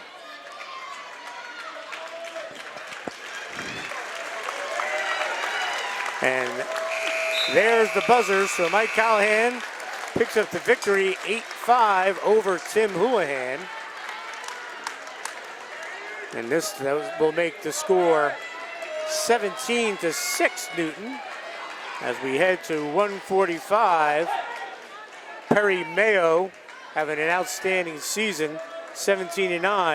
And I believe this will be Trevor Augenbaugh, who's 5'11", the sophomore. Mayo for Kittatinny and Trevor Argenbaugh for Unity. So it is Augenbaugh and Mayo.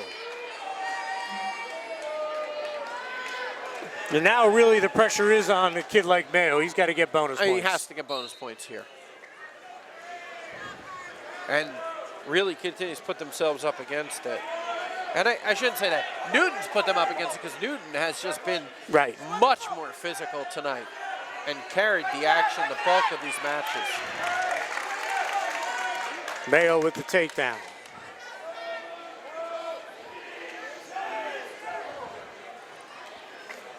Perry Mayo, a 4-year member of this team, big part of it. Give up the point, 2-1 our score.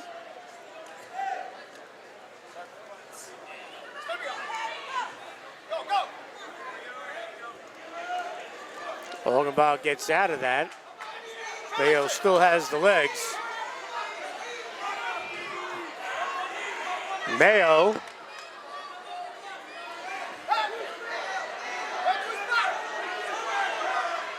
And he'll pick up the 2. Good work by Perry Mayo. Nice patience. He didn't rush. Yep. He took his time. 4-1 our score, 54 seconds to go here in the first period. Again, I want to thank Orr's Clothes for Country Living, downtown Branchville. Wayne Orr and his family, tremendous supporters of high school wrestling through Muggs Media. Orr family, well known in High Point Nation in wrestling circles. We want to thank them. And the Home Furniture Warehouse, Jesse Rose, 75 Mill Street, right down the road here from Ryerson Avenue.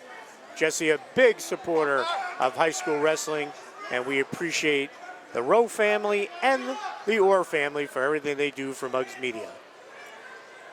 Well, just so you know, Dan, looking around, it's official. It is standing room only at this point. Even though the seats on the floor are taken up in front of bleachers, in front of our table. Mayo gets 1 flag and another. Here we go. 9 seconds. Up on top. Is he going to be able to get him on his back? But 5 seconds to go. 2 seconds. Nice job by Augenbaugh. And a good job to get out of that. But Mayo picked up the back points as we head to the second period. And Perry Mayo has the 7-0 lead. And Augenbaugh will take top here. Check that 7-1 lead. Well, one of the things you can see right now, if you want to talk about which one of these two teams is ready for sectionals, it's clearly Newton. Get off your back when you go to your back. Come out, be physical, dictate the pace of the match. It's a team that's really ready right now for states. Well, again, I said it when we did the match at Jefferson Sparta. I never count out John Gill come state tournament time. He's got 2 weeks to get them going. You know, they got to get healthy. They got to get Tippy Malfetto back in the lineup. But the concerning thing for John has got to be really the way in which both teams approach this match. So far, it's not over.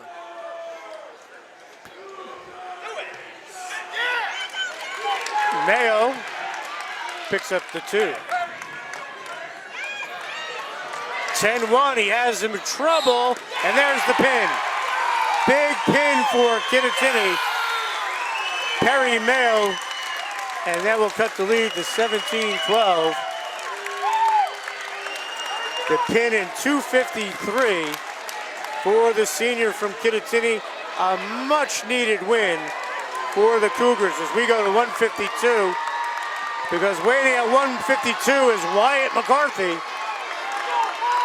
And it'll be Cal Brook from Kittatinny. Cal Brook 20-6, McCarthy 22-2.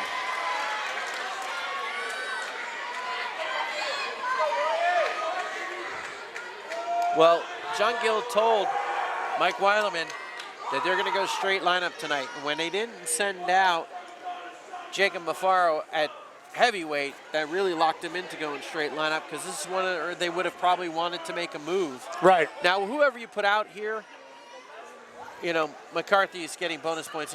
If at the very least, most likely getting a pin.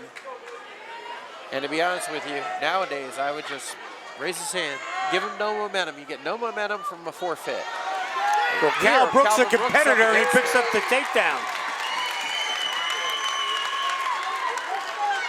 So Cal Brook being aggressive, There's one trying thing to throw him.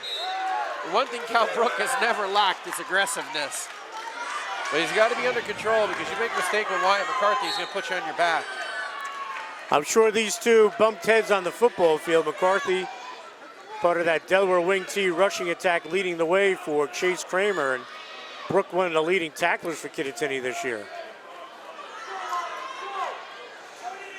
His older brother Jake, terrific athlete at Kittatinny. You coached, did you coach his sister or no? Coached, yep. Sarah? Coached all of them except for Ava, who's the youngest, who's a sophomore now. And is a stud sweeper in soccer. So Brook with the 2-1 lead over Wyatt McCarthy.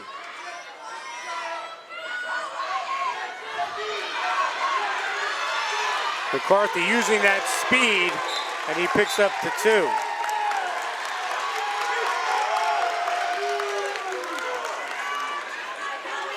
McCarthy also a terrific linebacker for the Braves. 3-2 our score. 24 seconds ago, first period. Match number 9 of 14.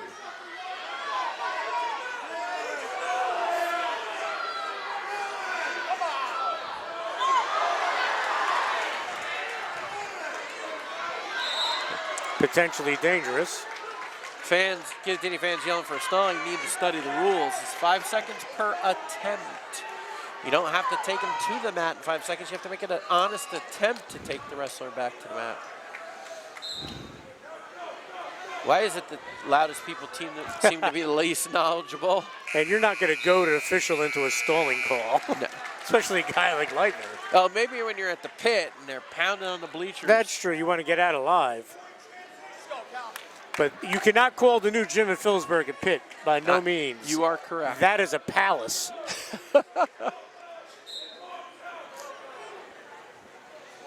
(3-2) as we head into the second period. Wyatt McCarthy with the lead. I will still saying, the loudest moment of my coaching career was in the pit, and unfortunately it was against us. Loudest gym I've ever heard. 4-2 our score. Phillipsburg came up and wrestled Kittatinny this year. Dave Post isn't afraid to wrestle any public school anywhere. Like to see them get rid of that no private school thing they have going on down there. You want to see the best against the best. Stop hiding behind a fake rule. They're not losing any kids to Bergen Catholic. No, they're not. Not yet. They're not losing any kids to Del Bart. Not yet. That's what I'm saying. You never know. Go wrestle them. They wrestled Hanover Park on the road this year, beat the Hornets. Well, you'll wrestle Choice School, right? They wrestled Boundbrook when Boundbrook was getting more recruits than any private school was. So you can't throw that out there. You don't want to wrestle Bethlehem Catholic because some of your kids do go across the river and stuff. I understand that.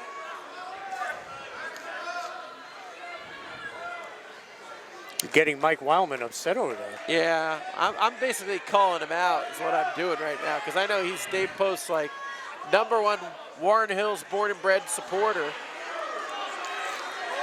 34 seconds ago, second period, edge of the mat. No points awarded. We'll head back to the middle. McCarthy with the 4-2 lead. Now the conditioning is going to be a factor. And like I said, Brooks a competitor. He's got the heart of a lion. He's not going to give up. He's not, but McCarthy's not breathing hard, and he is. And it's, you know, when you muscle, especially when a guy is as strong or stronger than you, it takes a lot out of you. And the biggest thing about fatigue is you make mistakes. So let's see if Brooke can keep wrestling this match tight. He's going to have choice in the third period. And he's going to be down 4-2 unless we get points here in the final 3 seconds.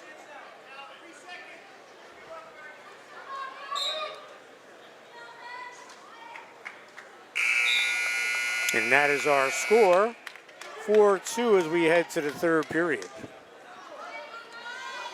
Brook will take bottom.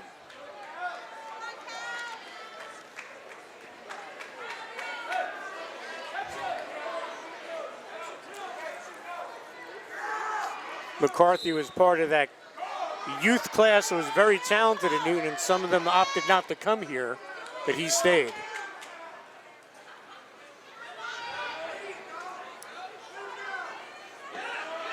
He's got Brook in trouble right now. Yeah, he does. And Cal fights his way out. Great job by Cal Brook.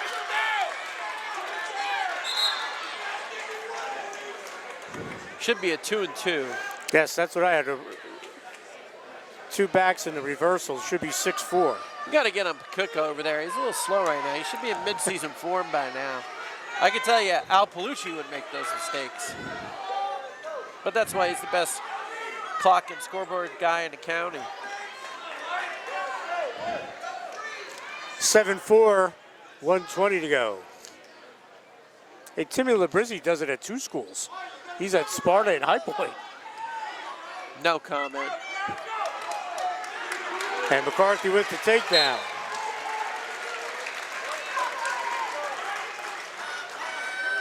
So 9-4 our score, 1:07 to go.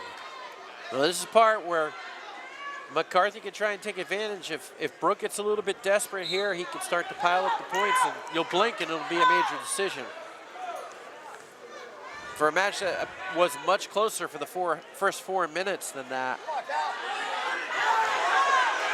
And Brook in trouble again. 6, not 4. And you had him right there. And there's the pin. Ryan McCarthy with the big pin.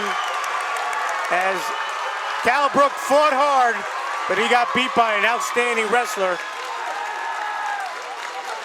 And that'll make it 23-12 as McCarthy gets the pin.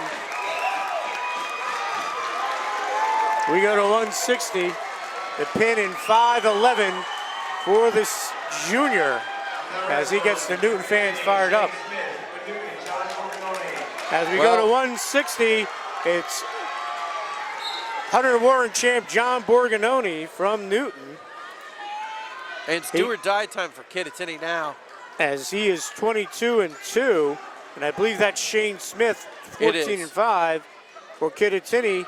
We have the two back-to-back HWS champions at 160 going at it. Smith won it last year, beating Reese Muldoon, I believe, in the final, and Borgononi won it this year.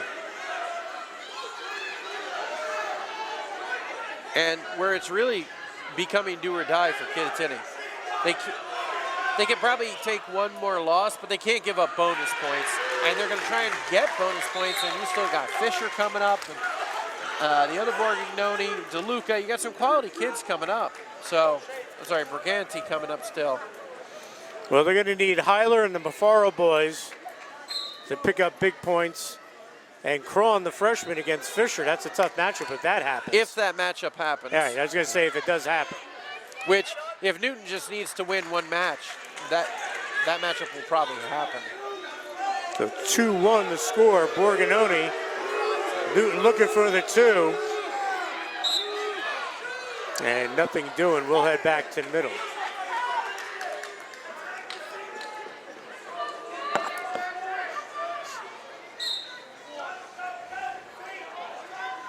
Well, this is what Sussex County Wrestling all about, a packed house here in the birthplace of high school wrestling. Gotta love it.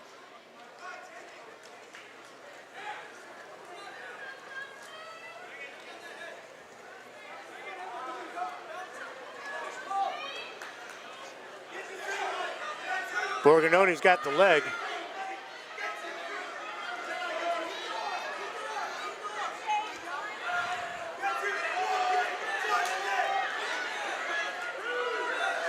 No points yet. And there they are. Borgononi goes up 4-1. And Borgononi knows that Smith is dangerous on the feet. And what he's doing is he's taking his best move out of the match by taking the leg, going to the outside, or taking it up off of the mat, and not giving Smith his patented monkey roll.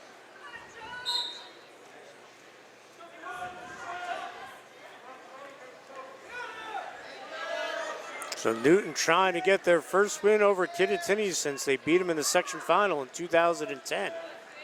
Been 8 years. And our score will be 4-1. At the risk of sounding like an old man, where'd those 8 years go, Nick? I remember that match like it was yesterday.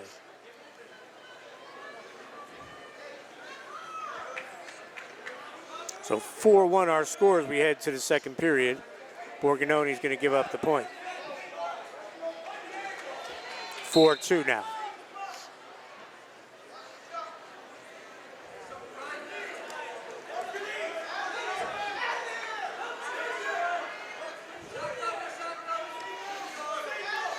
Now, I know it's high school wrestling and anything can happen, but either of these teams have it to knock off a High Point if High Point's at full strength? I mean, you can never say never because they're high school kids. You can't. And, you know, one team comes in a little bit more fired up. The right weight class gets pulled. You get the matchups you need. You get a couple of matches. You get on a roll. Your kids get some confidence. It's a tough task.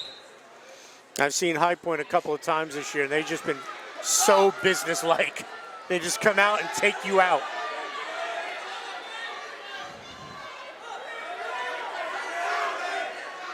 There's the 2. 6-2, Borgononi with the lead. Hate to say it, but if you took the best of these two teams, that might be a hell of a match. The best of these two teams versus High Point. And not that High Point doesn't have their holes in their lineup, but they got a lot of spots where they pick up bonus points. Yeah, they do. Win, they pick up bonus points. And they're solid from 106 to 285. And their kids just don't get pinned. Not when it means the most. They don't. And they're not like the 2007 or 2008 and 2011 teams with the hammers. They're more like the 13-14 teams that won the state titles. Just solid all the way through. Oh, there's some hammers in there. Well, no, but not as many. Not 5 guys like they had. You're not getting, you know, whatever it was, 5 state finalists. Right. Right. Yeah, that happens once in a lifetime. At a public school. Correct. 13 seconds ago, second period, 6-2 lead for John Borgononi. Now you can see Borgononi, it's just way too physical here. Looking down the road at Toms River, probably Hanover Park, unless Caldwell shocks the world again, like they did a couple of years ago, which Lenape Valley went in and won that section. But who do you see down there in Group 2? Kind of wide open, I would think. No hammers. No. And I honestly, for balance, I'm going to say High Point. I really just think they're so balanced. And that's the thing that hurts Hanover Park to a degree. They're beatable. I mean, where they're good, they're good. Real good. Like state championship good. Nick Ramo and DiFrancesco Antonio. I just got the they're not so good look for Mike Wildman. Is it because they're in Morris County and not in Warren? I still think he has Phillipsburg ranked ahead of Hunter and Central. Well, even though Hunter and Central beat him. You can say what you can about Morris County, but I would take a Del Barton and a Hanover Park versus pretty much any 2 schools from any other county in the state. You just have to find out how many kids from Del Barton from Morris County. Of course, does it matter who the second team is coming out of Bergen County? This is Bergen Catholic and Bergen Catholic. They'll send their JV squad out as the second team. They beat Blair Academy this year. How about that? Something I didn't think I would see in my lifetime. With the aptly named Who's Number 1. How long it took them to come up with that name? And Borgononi, 8-2 lead for him here in the third period.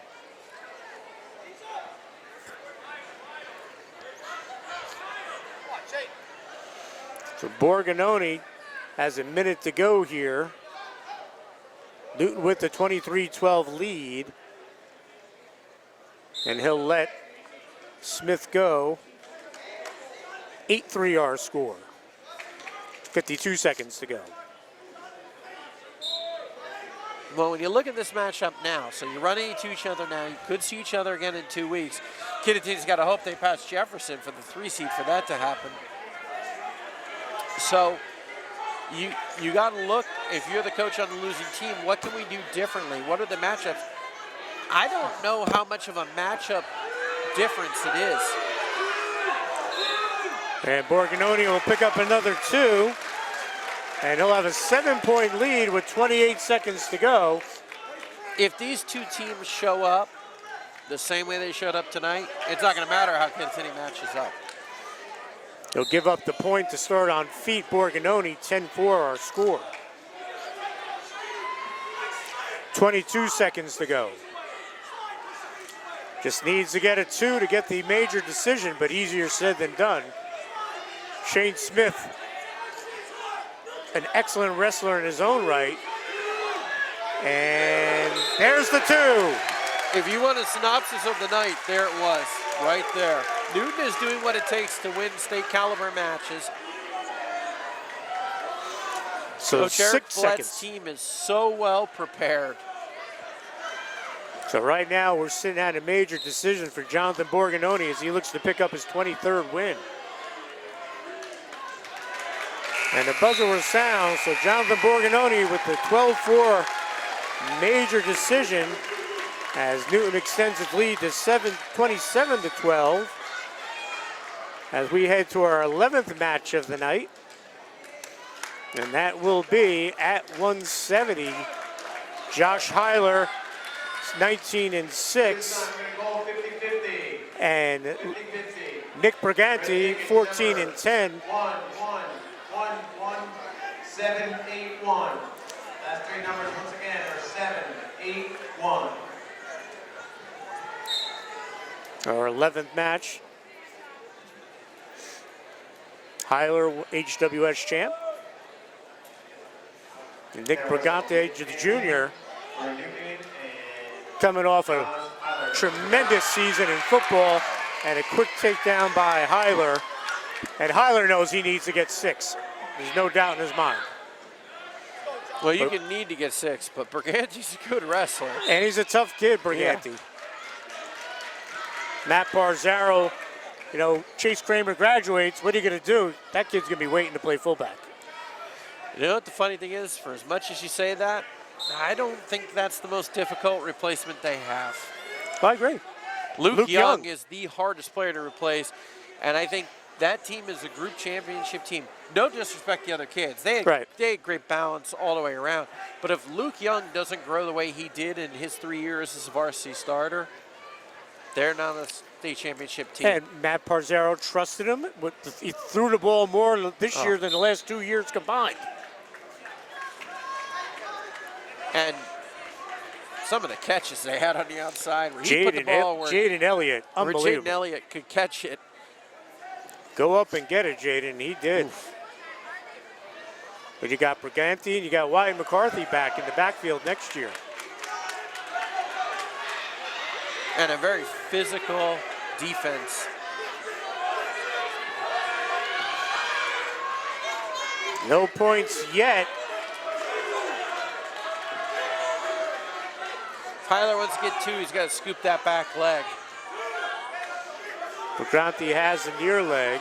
He's working for the cradle. Now he's got it. Nicely done by Josh Heiler. He'll go up 4-1. He's got to watch and not be sloppy here. Briganti's looking to pop an arm. 21 seconds.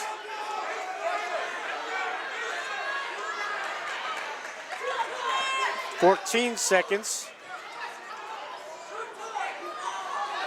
Briganti trying to get out, but Heiler very strong as well. This is 2 strong kids going at it. And the first period is going to come to an end with Josh Heiler holding the 4-1 lead over Nick Briganti.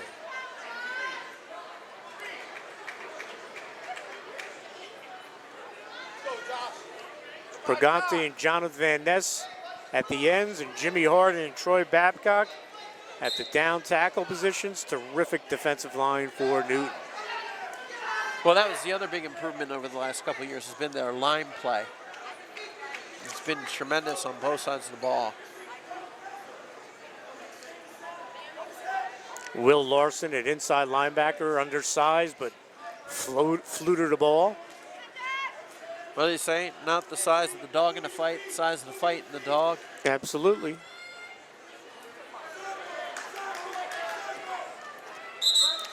And the other inside backer, Ryan Kaiser, had a great year as well.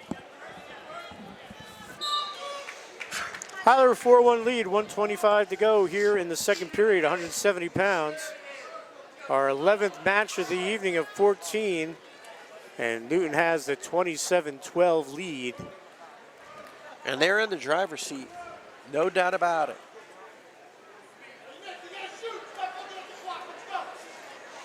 Hyler with the shot, gets the leg. Briganti trying to fight it off. Nice and change of direction by Hyler. 6-1 our score. If he kept fighting in the same direction, he was there was no way he was going to get that takedown. 40 seconds to go, second period.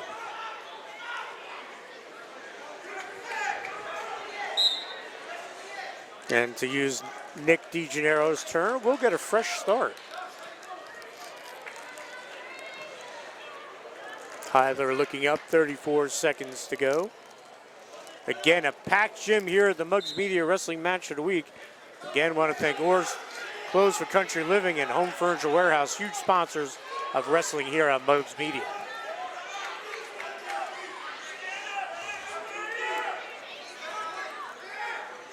"19 seconds to go.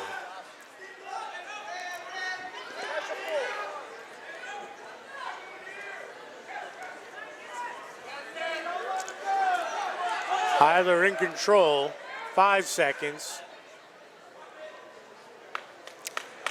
And the period's going to come to an end with Josh Hyler with a 6-1 lead over Nick Brigante here at 170 pounds. We started at 285.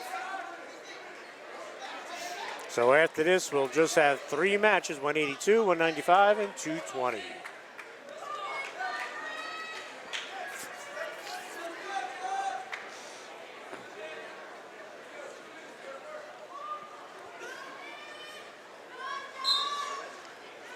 Brigante will come out, get the point. He trails 6-2.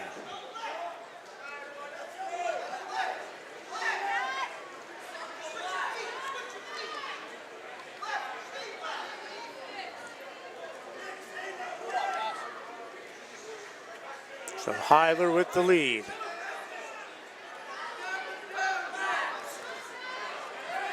Brigante trying to take the single. But Hyler throws it to his back.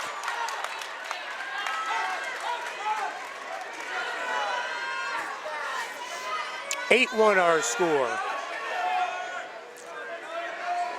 I thought they gave an escape before to Brigante, but I guess they didn't give it to him. So 8-1 our score. Third period, 1:11 left.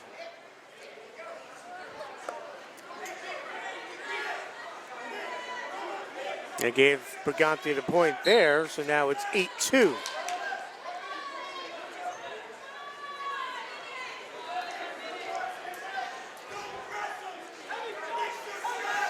Brigante trying to force the issue. Hyler spins around at the edge of the mat. 55 seconds to go. We'll come back.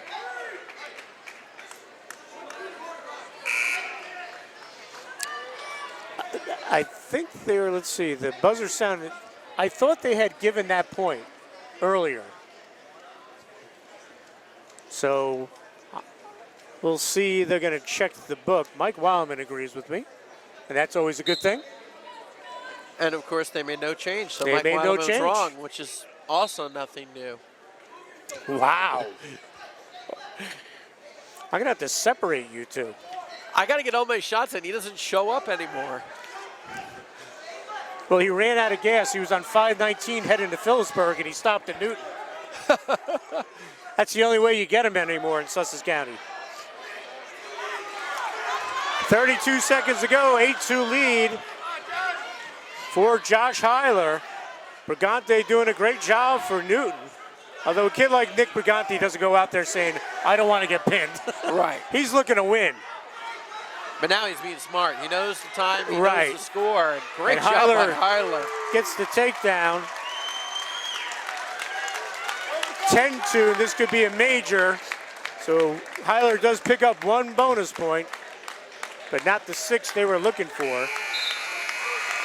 As they will post the 10-2 victory, major decision. And it's now 27-16 as we go to 182, match number 12.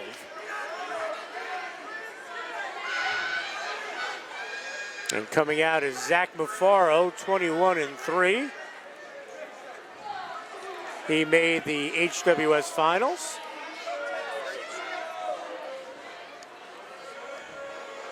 Billette wants to check something here. Dick, you have an idea what's going on here? He's probably looking to see if that score was right. That's where that Because point we were 10-3 is- talking about. Mike Wildman sitting here. I had the same score as Mike. They went over once and they waved it off the point.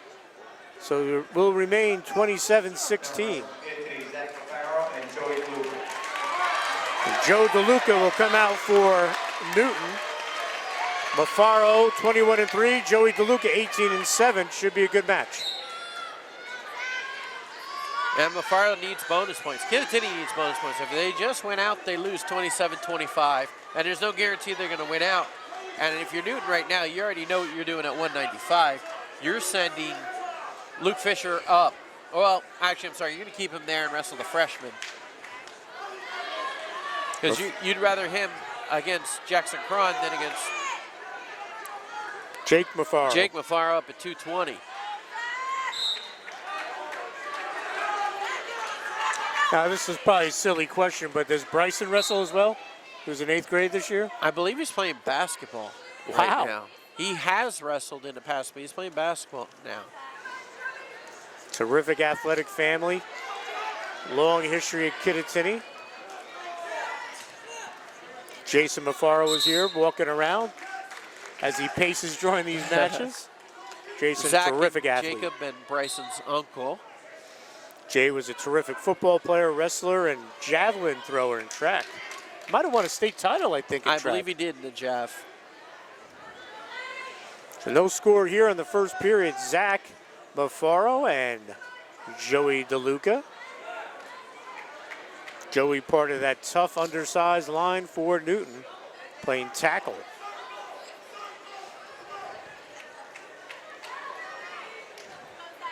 And DeLuca knows what his job is here. He's already wrestled Zach Mafaro once this year. Right. He's got to save points. And DeLuca's dangerous. So if he gets sloppy, he can certainly turn doubt. around on anybody. No, he's no fish. He's coming out to wrestle like Briganti did. But he'll have to be smart, keep his emotions under control. Don't get frustrated, and then leave yourself open to give up more than just 1 or 2 points at a time. Well, 20 seconds go in the first period, no score. Mafaro with the big knee brace on him.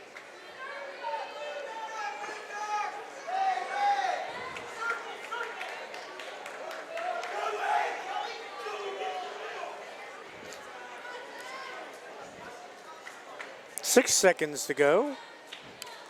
And the first period is going to come to an end with no score. And for Zach Mafaro, he's going to have to pick up the intensity here a little bit. Tying up and locking up, that all plays to Joey DeLuca's advantage. And that's why DeLuca gave up the point right away to stay on his feet. There are very few athletes in the county that can match Zach Mafaro's athleticism. He has to let his athleticism come out. Tying up, waiting to react, that does not benefit what he does best. And Mafaro will pick up the 2. And he has a 3-0 lead 30 seconds into the second period. But Mafaro's also got to keep his emotions under control. As we saw in the HWS finals, that's not always what happens. You hope that the young man learned from that. But it did look like he threw a little bit of a crossface in there when he got that takedown. A minute 10 to go. Mafaro on top, DeLuca down below.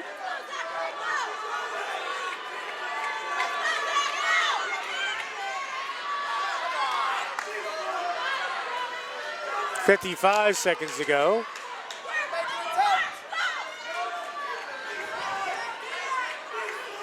Again, it's just too easy for the guy on bottom to stall or just eat up clock. That's what DeLuca's doing right now. He's doing his job, and he's doing a great job at it. Got to be careful. Mafaro trying to lock it up. 25 seconds to go. And one of the lessons DeLuca could have learned from watching that 152-pound bout, where Calvin Brook went hard with Wyatt McCarthy. The problem was he got fatigued, he got sloppy, and McCarthy took care of him. And it went from a 4-2 match to a pin in very quick amount of time. Well, Mafaro 3-0 lead, 17 seconds to go, second period.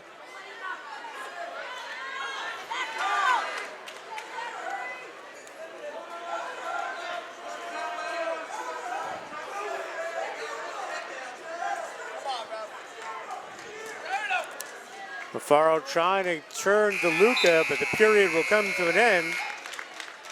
And Zach Mafaro will have the 3-0 lead over Joey DeLuca. We head to the third period. DeLuca chose feet here.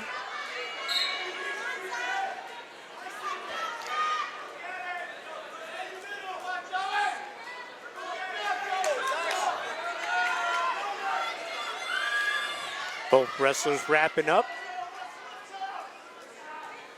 Now, I just don't think that's where Mafaro wants to be. He Takes wants to be the able to shot. use his athleticism just like that. Set it up. Can't. DeLuca's too good to attack straight on. Too good, too strong. We'll head back to the middle, 1:31 to go.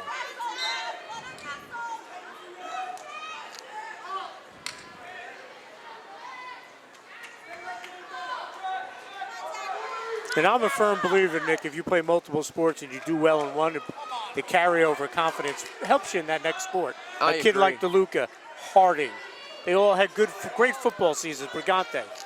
The confidence factor is going to be there. That's obviously not going to guarantee a win, but you're not going to be sending someone out there who's going to be shaky mentally. Right. You played for and won a state championship in football. Right. You went through the toughest road that anybody had to go through in public school to win No a state doubt. championship. You beat Pequannock and Westwood. You're not going to be intimidated by Kittatinny coming into your gym for a wrestling match. But Mafaro with the 3-0 lead, 40 seconds to go. It looks like he's biding his time before he makes a move. DeLuca going to be not happy being down 3-0, but it'll be good for the team. 25 seconds to go. So No, what he does is it requires Kittatinny to get two major decisions to tie. 14 seconds to go.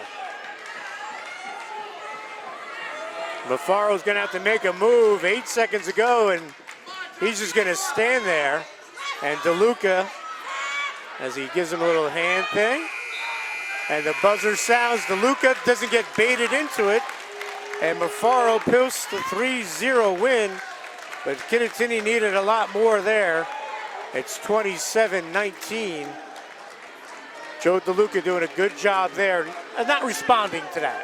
Right, he did his job. 195, Luke Fisher will come out for Newton and Jackson Crawn. The talented freshman, Crawn 13-11, Fisher 21-3.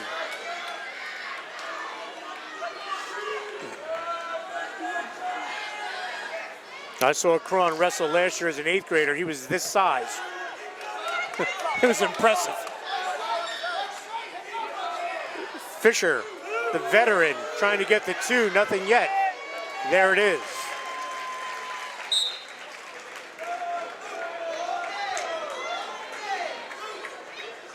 The difference, though, when you're wrestling middle school kids, now you're wrestling men. Yes, you are. Luke Fisher's a man. He's a big cat, just a junior. The heck of a back-to-back matches for Jackson Cron and Russell. Robbie Gannat last night. Luke Fisher tonight. You learn your lessons that way. But what a year Robbie's having. Got his 100th win against Morris Hills. Won an HWS title.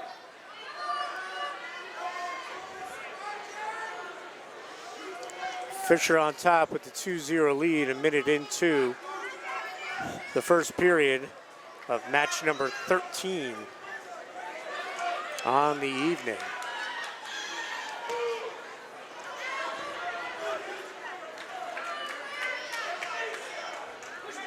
Of course, Kittatinny coach Sean Gill's got to be very excited about the future of Jackson Cron. Absolutely. Tough to come in and cut your teeth at 195 pounds as a freshman. That's basically what the two Mafaro boys did too, didn't they? They were at least 170, 180 when they came in. Right. I believe Zach was 182, and I believe Jacob was like 182, wrestling 195 and 220. Well, 2-0 lead for Fisher, 28 seconds to go, first period. A win here by Fisher, and Newton wraps it up. Well, anything less than a major decision for Kittatinny, and it's over. Correct.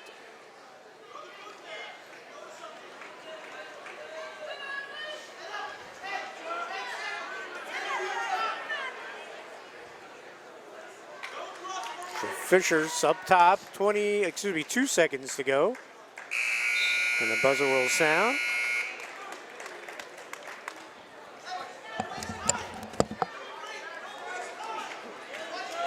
Thank you.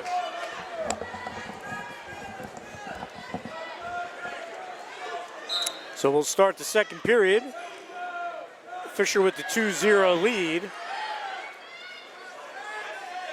Cron, the freshman, and Fisher and Cron flying around. And Fisher picks up the 2, and he'll go up 5-0. And that's a move last year. Jackson Cron in that scramble would have come up on top and pinned somebody. And now he's wrestling somebody with 20-plus wins this year. Absolutely. You know, you're close, but that split-second delay in getting his hips up and around was all the difference in the world. And that's what he's learning this year as a freshman. Right. He's going to be so much better next year from his experiences this year.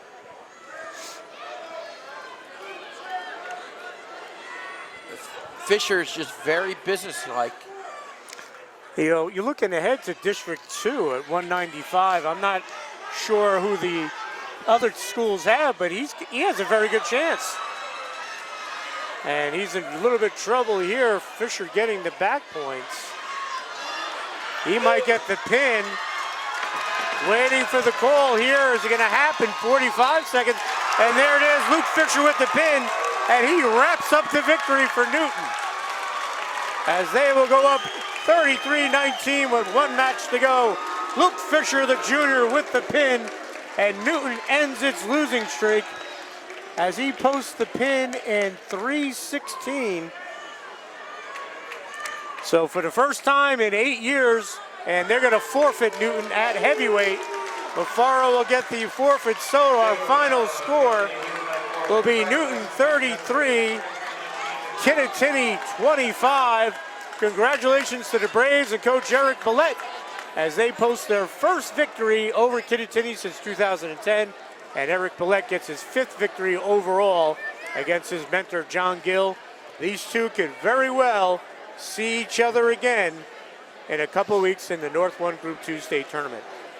So, folks, this was a good one. Hope you enjoyed it as much as we did. Want to thank Jordan Catelli on the camera, Gina Barbagallo doing the numbers, Mike Wildman helping us out with stuff we don't know, and my partner, Nick DeGennaro. I'm Dan Cleary. We'll see you again soon on mugsmedia.com.